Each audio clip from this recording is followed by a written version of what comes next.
Дорогие друзья, сегодня у нас потоковая считка, распаковка первого аркана Таро Маг.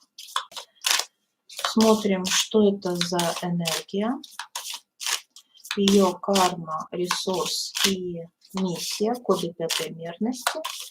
С точки зрения матрицы пятой мерности сейчас арканы выглядят иначе.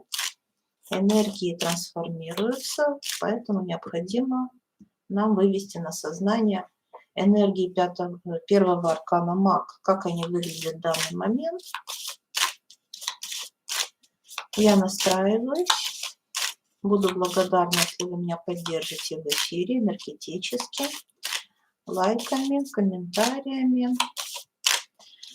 Так, настраиваюсь на канал учителей и базовая энергетика первого аркана Маг.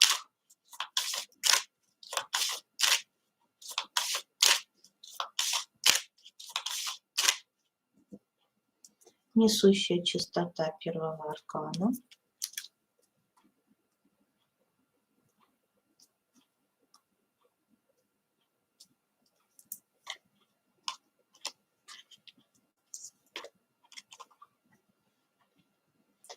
Равновесная, красивая энергия.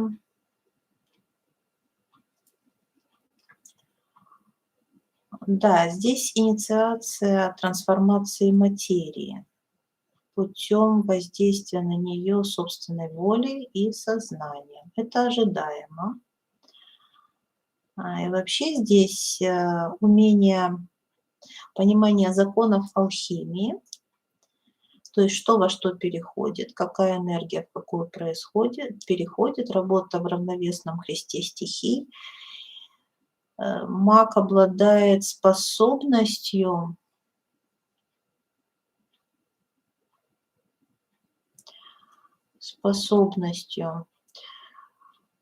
как бы переносить сознание в любую вещь, являться ею, отождествляться и растождествляться с ней. Также он имеет способность программировать любую вещь, кодировать вещи на определенными дополнительными кодами, вплоть до полного изменения первичной информации. То есть как будто бы накрывает вещь дополнительной информацией, полностью меняя ее коды. То есть сознание мага делает любую материю восприимчивой к принятию новых кодов, можно так сказать. Это очень интересный факт, потому что в период, когда наша планета Земля переходит в коды пятой мерности, нам нужны магические способности для того, чтобы материя приобретала новые коды, новые возможности, расширяла свои возможности, можно так сказать, для перехода на новый уровень. Вот магические способности связаны как раз с этим. Придавать материи некоторые новые качества и новые способности, раскрывать ее границы возможностей, расширять границы возможностей материи. И добавлять ей вот именно, что интересно, можно привносить. Самое интересное, что не только расширять ее способности на то, что уже способна данная материя, но и привносить новые. Понятие пространства-времени, умение создавать так называемую капсулу времени своим сознанием. Для того, чтобы производить манипуляции, необходимо создавать такую пространственно-временную капсулу, в которой законы будут специфические законы будут установлены только для данной пространственно-временной капсулы.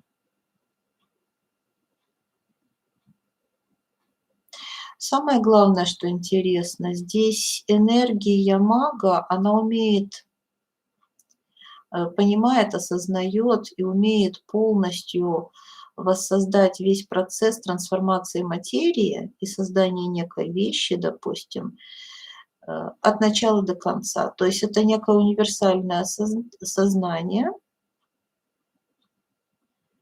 обладающее способностью от начала до конца создавать некие процессы. Имеется в виду, что он не нуждается в дополнительной помощи. У него универсальные коды.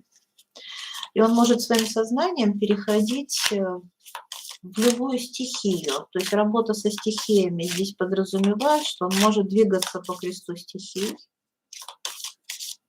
Да, интересная энергия. Тоже такая еще залипательная.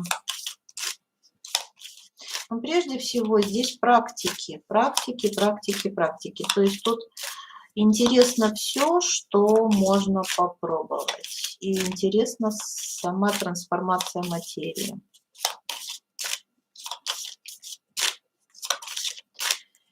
Так, несущая частота. Базовая энергия первого аркана маг.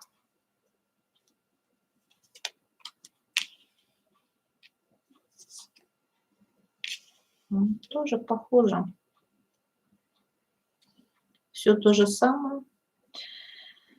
Работа с материей, трансформация ее, раскрытие себя и своего потенциала через работу с материей. Вообще интереснее всего здесь вот пробовать, экспериментировать и проявлять себя.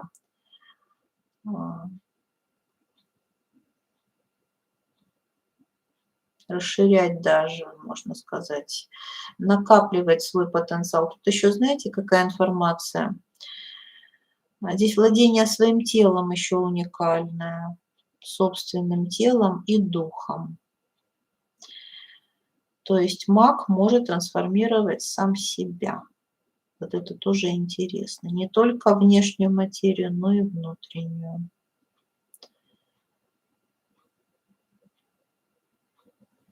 Умение накапливать энергию и излучать энергию.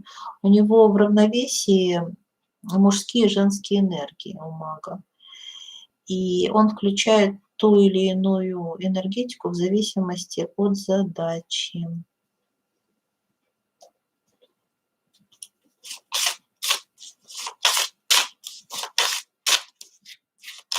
Это интересно осознавать с точки зрения того, что такое магия вообще, потому что я сейчас в потоке пытаюсь просто осознать, что есть магия, да, и что есть аркан маг. Что это вообще такое, магические способности.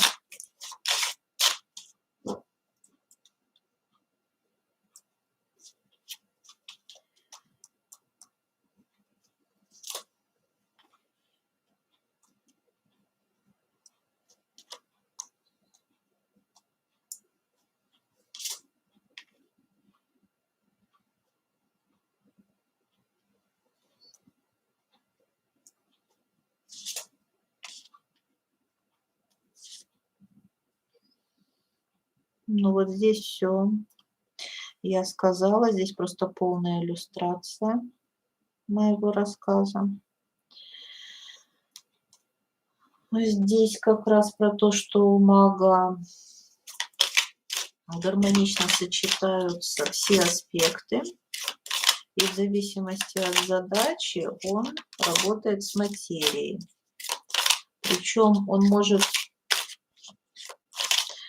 обладает, в принципе, активным аспектом по отношению к материи, но в то же время он может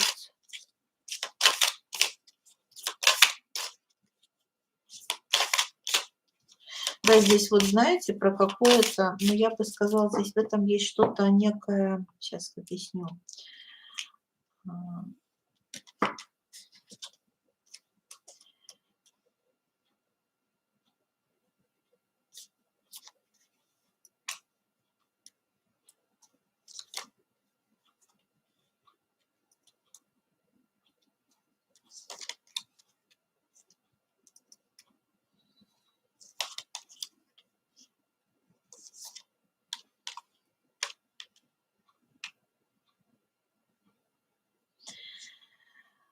понимание основ того, как материя воспроизводит саму себя. Вот здесь что-то такое, знаете, от истока, от нуля, от первопричины, отделения клетки, у него как будто бы есть вот возможность сонастроиться с любым, как сказать, организмом, материей, либо вещью. Я бы даже сказала, либо вещью. Ему не важно, живое, неживое.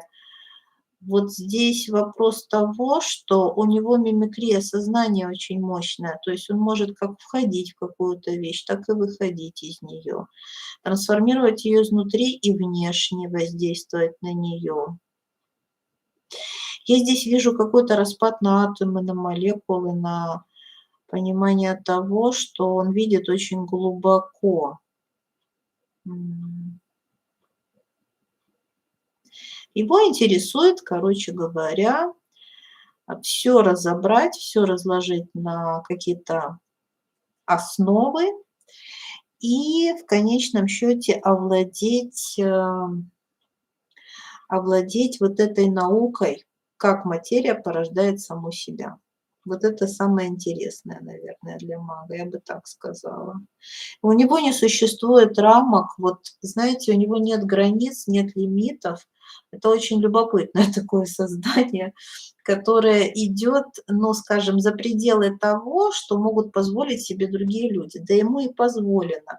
Он переходит границы миров, он вхож туда, куда других не пускают, он переносит коды из мира в мир.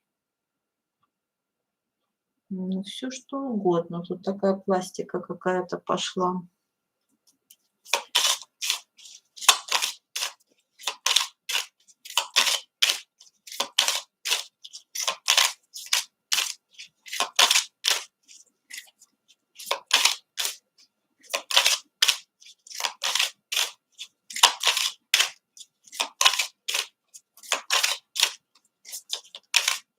Но самая главная информация вот здесь фонит, что он ходит туда, куда обычным смертным нельзя.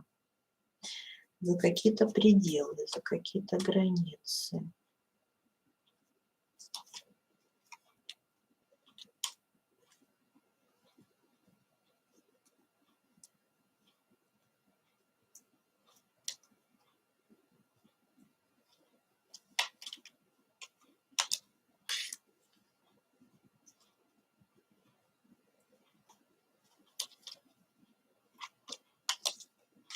Также, вот обычные вещи, которые многие люди сливают, как эмоции, например, обычный человек, он просто сливает свои эмоции на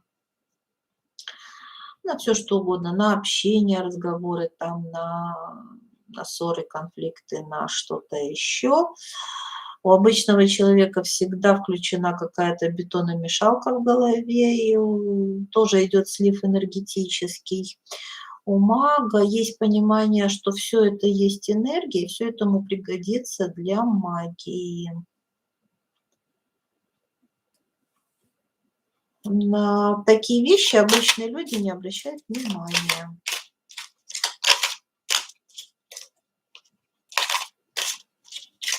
Мы как раз учились, да, трансформировать наши эмоции в ресурс, любые эмоции, когда проходили врата 10. Сейчас у нас уже скоро 11 врата, и мы будем учиться трансформировать наши тела. Кому интересно, присоединяйтесь к нам, встречать ежемесячные звездные врата, пишите в личку, чтобы я добавила вас в закрытую группу, по-другому вы к нам не сможете присоединиться. Итак, базовая частота первого аркана маг.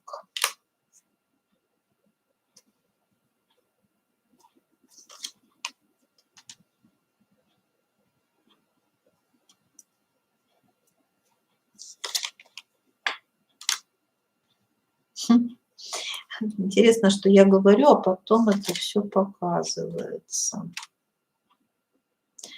Ну, здесь про то, что он может из любой эмоции извлечь ресурс. даже из той эмоции, с которой человек вообще бы никогда не извлек ресурс, например, из скуки. То есть какой здесь ресурс может быть в скуке, в тоске, да, допустим. Гнев, агрессия, да, здесь огненные энергии, но он может делать магию из всего.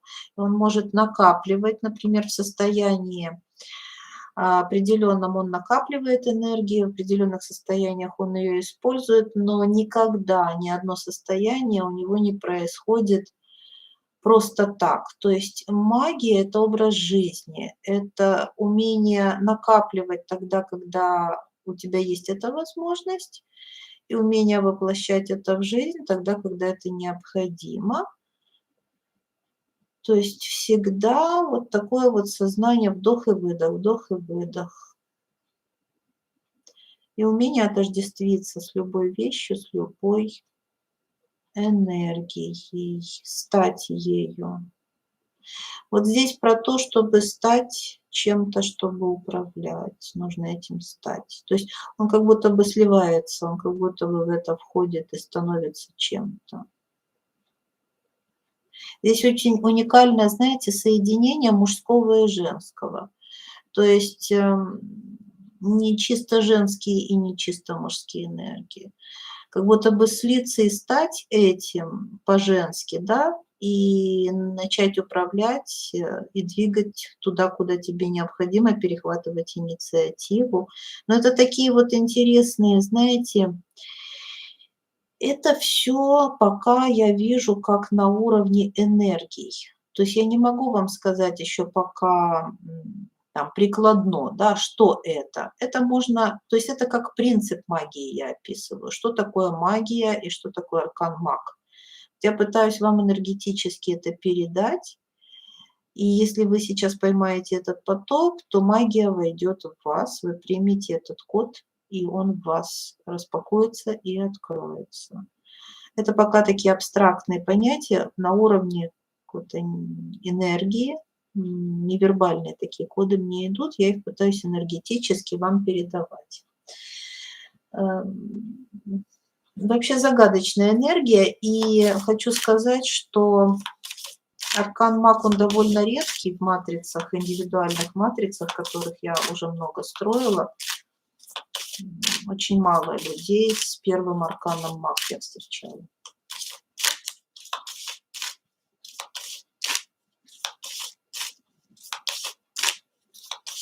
То есть магия разных арканов существует, но вот именно маги первого аркана, они как-то редки достаточно. Давайте посмотрим карма. Что такое первый аркан в минусе? За что дают карму по первому аркану? Так, непройденные какие-то уроки, экзамены не сданные. Давайте посмотрим. Карма первого аркана.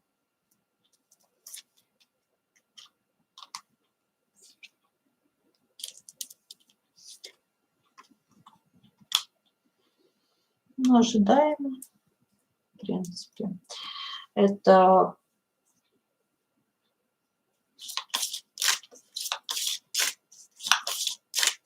состояние, можно сказать, диалога с Богом на равных, я бы так сказала.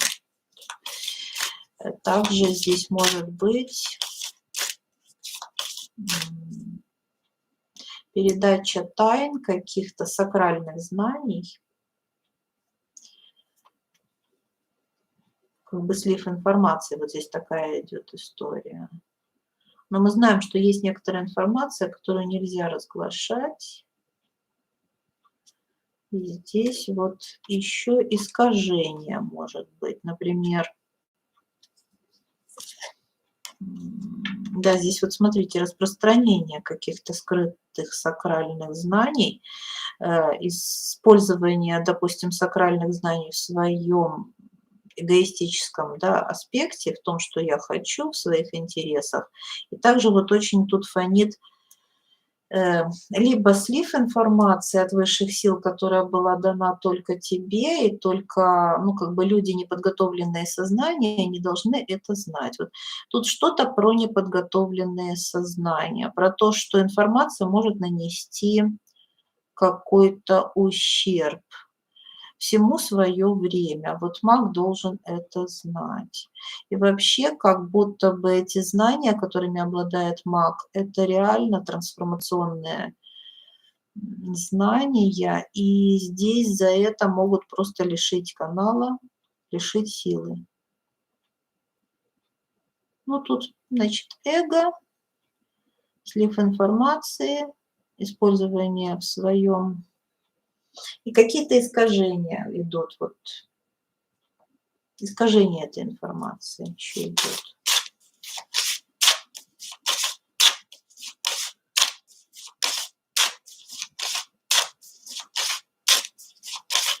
Очень фонит здесь стремление к власти, к собственному, ну, к славе, к наживе, вот что-то такое. В общем, магия какая-то в целях самовозвышения.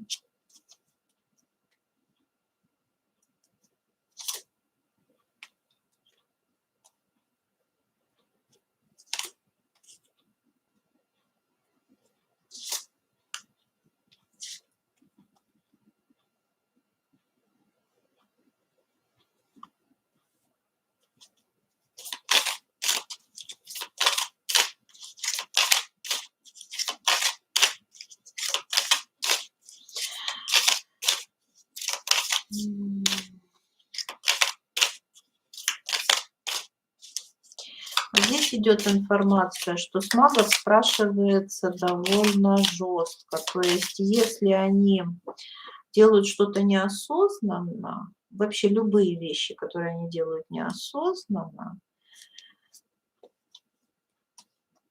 если они, допустим, сливают вообще свою энергетику на что-то, то есть, ну, как объяснить?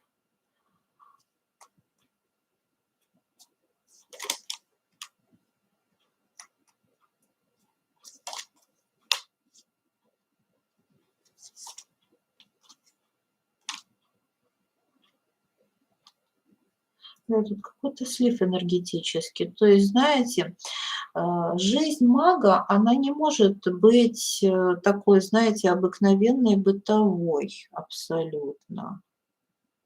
Она требует определенных рамок, у нее есть определенные требования. То есть нужно осознавать законы и свои обязанности, я бы даже сказала.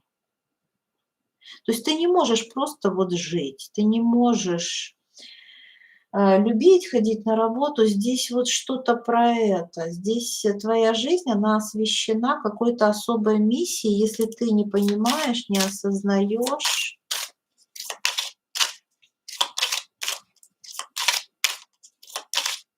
Ну и, конечно, в разрушительных целях. Знаете, как будто бы дар на какие-то мелочи уходит. И самое главное, неосознанно. Здесь нет осознанности. Еще если маг позволяет себе вот впадать, я же говорю, он впадает в какую-то обыденность. Он не может, допустим, у него не может быть таких переживаний, которые могут сопровождать обычных людей. То есть счастная любовь, не может на этом зацикливаться.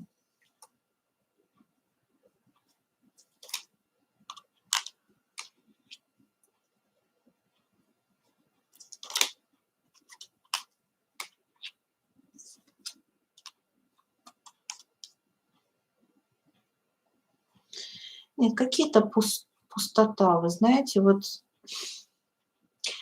просто скажем так, карма мага самая большая, если он не использует магию, можно так сказать. Если он не живет жизнью мага, если он не практикует и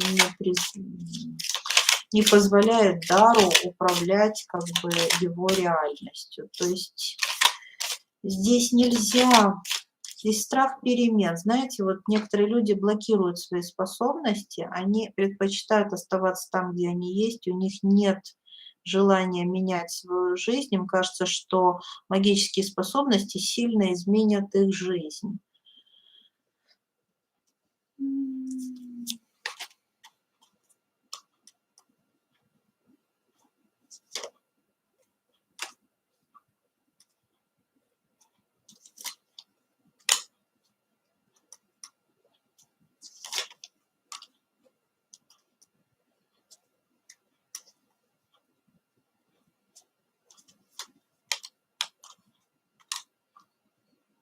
Сопротивляться, да, здесь подтверждается сопротивление. Сопротивление этим способностям. Пытается человек, допустим, игнорировать это, не желает учиться, не желает созидать, создавать, осваивать материю. Магическое сознание – это очень интересное сознание с точки зрения обыденности. То есть быть магом и жить обыкновенной жизнью – вот это вот истинное искусство. Здесь как-то, наверное, вот это самый интересный квест. Ну-ка я сейчас спрошу, в чем ресурс первого аркана маг? Какие задачи ставит перед собой сознание по первому аркану?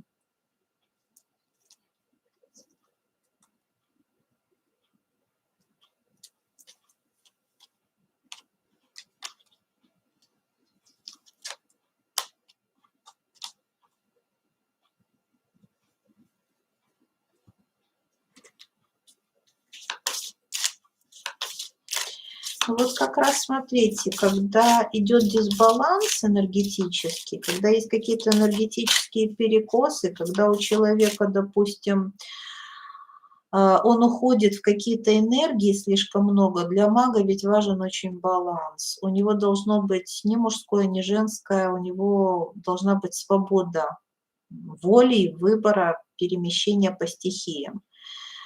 Вот в данном случае это идет в карму, когда он утрачивает свободу и обусловливает себя с реальностью. А ресурсом является умение отождествляться с материей. Задача – это прочувствовать материю, вот как бы изнутри.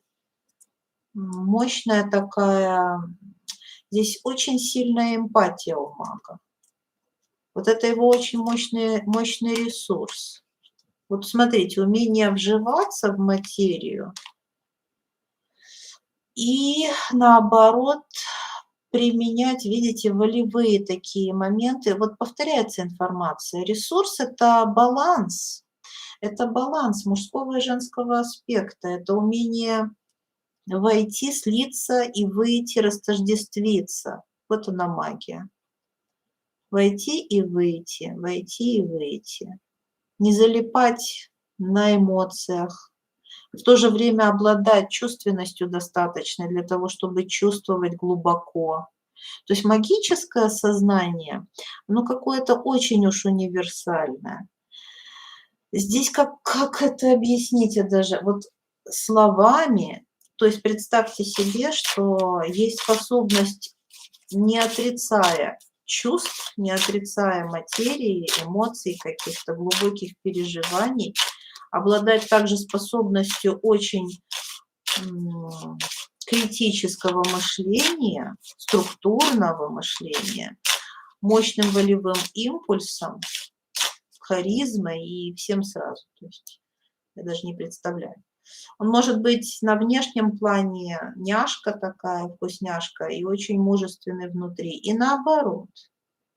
Это может быть... Но это зависит от того, у него как будто бы есть два лица, две грани. То есть человек может показаться любой гранью.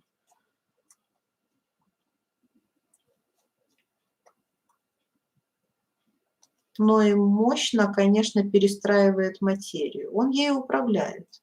Причем, что интересно, при помощи слияния с ней. Вот это очень важный момент. Отождествление и растождествление. Мгм.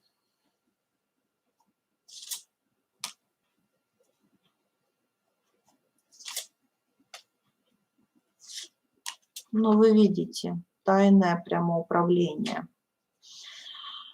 Тайное управление материей при помощи каких-то сакральных знаний, мощного такого, знаете, сонастройки по влюбленным. Здесь, ну вот посмотрите, насколько многогранен первый аркан. Почувствуйте, во-первых, по звезде, просмотрите, вот очень интересно просмотреть аркан звезда. У меня он уже раскрыт. Там тоже умение, понимаете, при помощи определенных. Здесь тоже отождествление, растождествление. То есть по звезде вы можете при помощи эмоций тоже руководить процессом. Но тут эмоции – это ресурс, однозначно. То есть если вы хотите пробуждать магические способности, уметь влиять на материальный мир, то используйте ваши эмоции как ресурс и вашу чувственность как ресурс.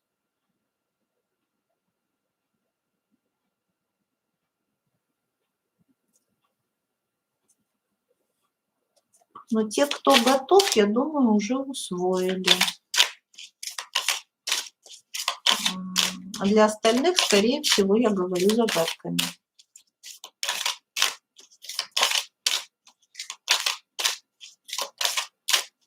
Может быть, так и должно быть, потому что здесь слив информации, он сразу предполагает карму по первому аркану.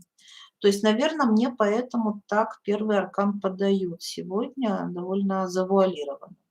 Потому что карма первого аркана – это дать неподготовленному сознанию больше, чем ему необходимо на данный момент.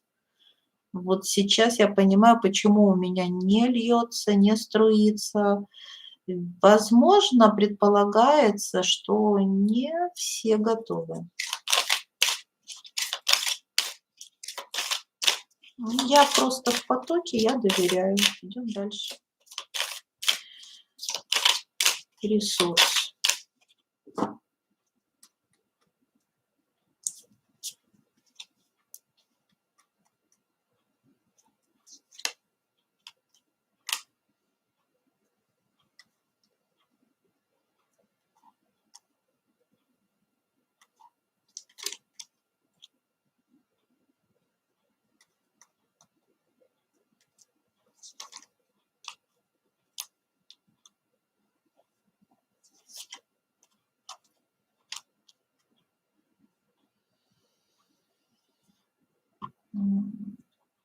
Я сейчас еще больше убедилась в том, что некоторые вещи говорить не стоит.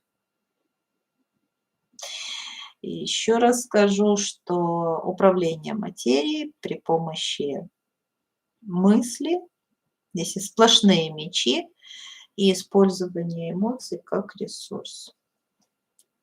Наверное, это просто формула магии. Глубже не хочу раскрывать. Чувствую, не надо.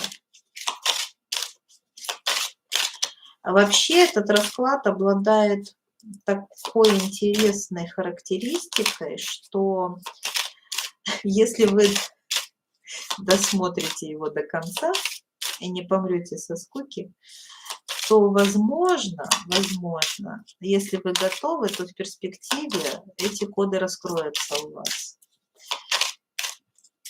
Я сейчас, например, это чувствую прямо на уровне тела. Так что сонастраивайтесь, если хотите получить больше.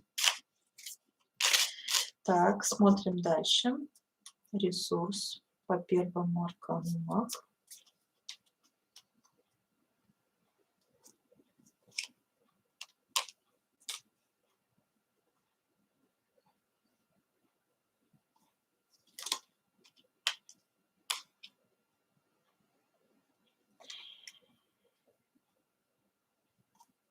Умение любые эмоции переводить в ресурс. Это повторяется. Больше я вам ничего сказать не могу. Здесь любая агрессия, любое страдание, любой деструктив осознается и трансформируется. Любые коды. Здесь, знаете, какая-то всеядность такая. Всеядность.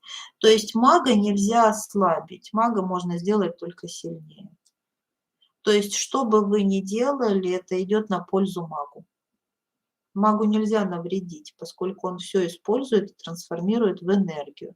То есть, когда вы меня спрашиваете, как, допустим, что значит, да, переводить эмоции в ресурс, то я просто вам скажу, любая мысль – это энергия, любая эмоция – это энергия. Так как маг чувствует эти энергетические потоки, он умеет их перенаправлять, трансформировать, накапливать, тратить. Ну, в общем, для него это просто валюта. Ну, вот такая информация. Для него нет понятия добро и зло. Я бы так сказала.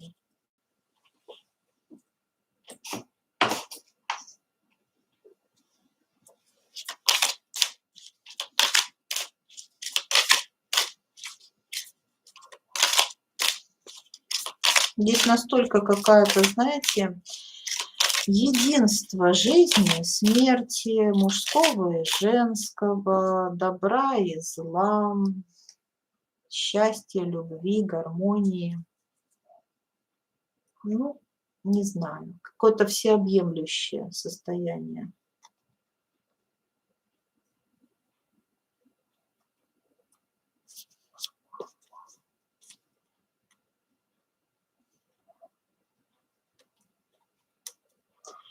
Ресурс.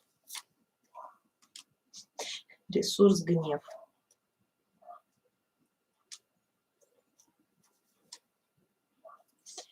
Дар гостеприимства. Ловушка Эдипа в комплекс.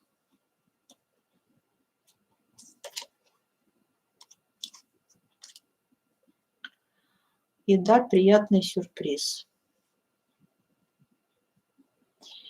Самые обычные вещи, еще раз повторюсь, которые у людей отнимают энергию, делают их несвободными, ограничивают их волю, делают их слабыми, мага делают только сильнее. Вот, если вы меня опять спросите, как, я скажу, это знает любой маг. Он видит это как энергию.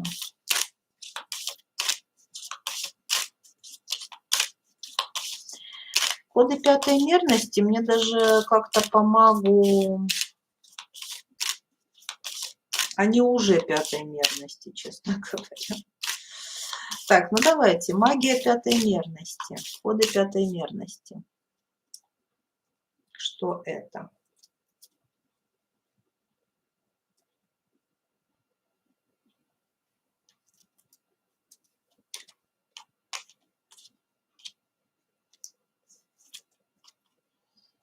Кана и Манас.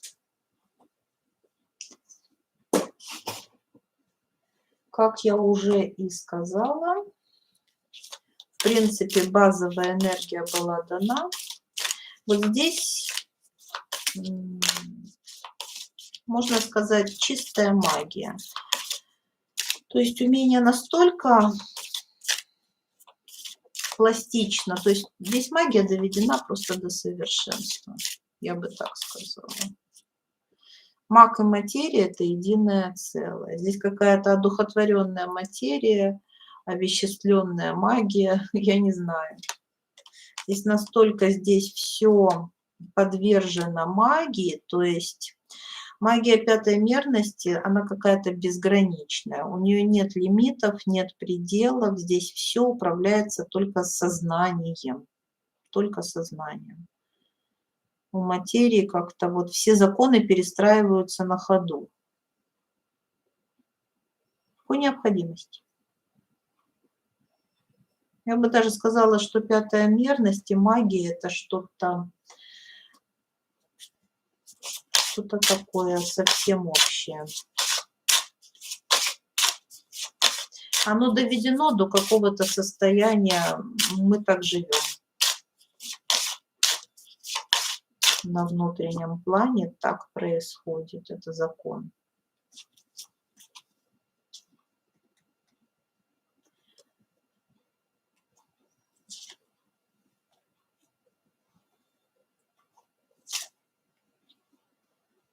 Ну, 13-й аркан смерть, посмотрите. Он как раз про это, про то, что трансформация материи происходит мгновенно, и это управление становится просто тотальным, причем незамедлительным. Тут нет, видите, даже иерофант перевернутый. Тут нет законов, еще раз хочу подчеркнуть, какое-то состояние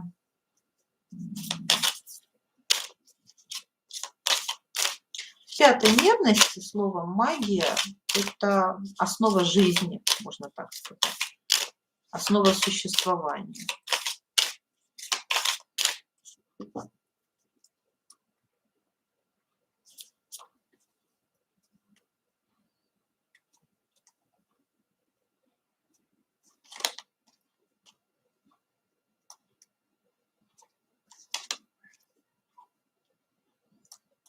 Да, семерка пентаклей 2 раза.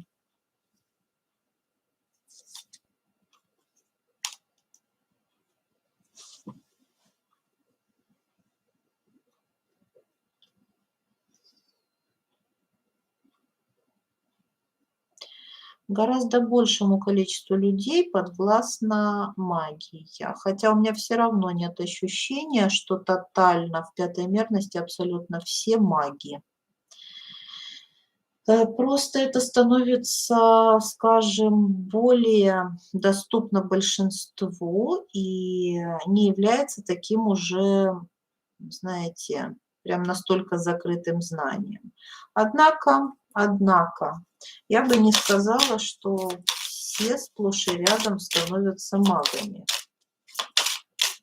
Ну-ка, сейчас больше возьмем информации.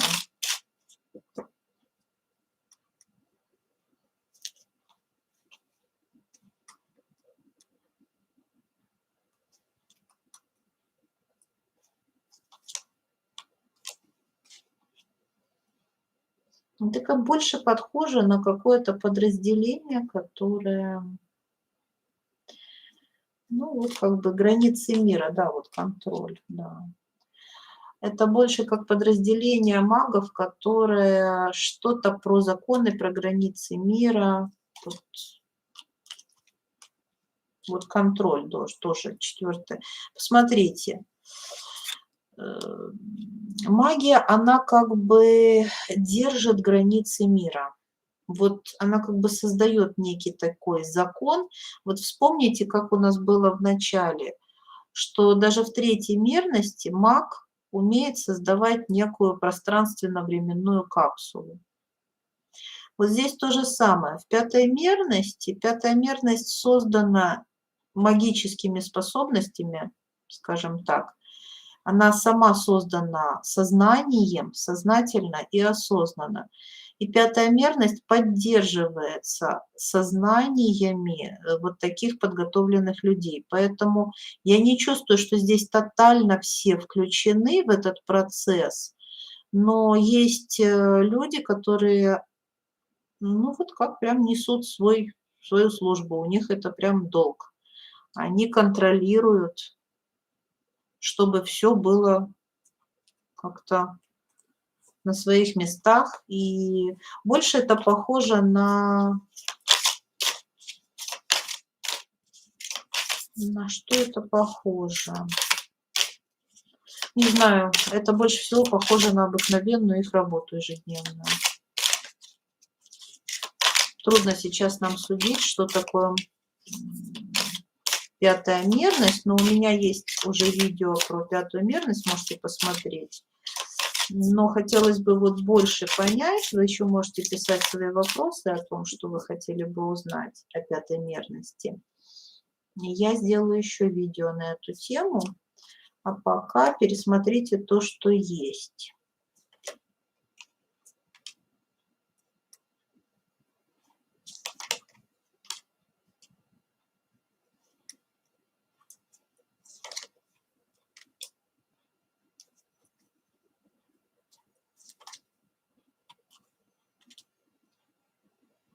Основа магии здесь как-то очень фонит любовь, чистое открытое сердце, эмоции опять-таки и так далее. Вот у магов есть такая вот черта, как будто бы освежать пространство, как будто бы трансформировать весь негатив в позитив. Поэтому, когда какой-то деструктив накапливается, при помощи магических способностей он трансформируется. То есть какой-то процент деструктива в пятой мерности все равно есть. Это не идеальный мир. И маги пятой мерности, они позволяют, следят, контролируют за как бы количество деструктива и трансформируют его в конструктив. То есть, в принципе, они работают энергетически, и это постоянно. Вот у меня ощущение, что это просто их постоянная работа. Вдох-выдох, вдох-выдох. То есть если где-то что-то они чувствуют, какой-то накопившийся негатив, они его разряжают. То есть магия вот в этом выражается, в контроле баланса. Можно сказать, вот это их такая служба, интересная ежедневная работа. То есть если маги третьей мерности, они познают законы материи, пытаются осознать алхимию, как одно переходит в другое, как можно отождествляться, растождествляться, управлять, то в пятой мерности они делают это просто на постоянной основе для того, чтобы, в принципе, мир существовал и был на высоких вибрациях. Вот. И учтите, что здесь именно про эмоции много. То есть именно они контролируют количество деструктивных эмоций. Эмоции — это их, ну, это и есть сама магия, это топливо, можно сказать. Эмоции, мысли, мысли, образы, вот что-то такое. Это топливо для магии, и так это работает. Вот такая пошла интересная информация. Я понимаю, что, может быть, вам захочется задать дополнительные вопросы, раскрыть это глубже. Но пока вот так. Таинственный аркан маг, в принципе, распакован. И для тех, кто пожелает, всегда я готова выйти в эфир еще раз и раскрыть его глубже. Благодарю вас за внимание. С вами была Иная. И мы всегда получаем то, чего желаем. До скорых встреч. Пока-пока.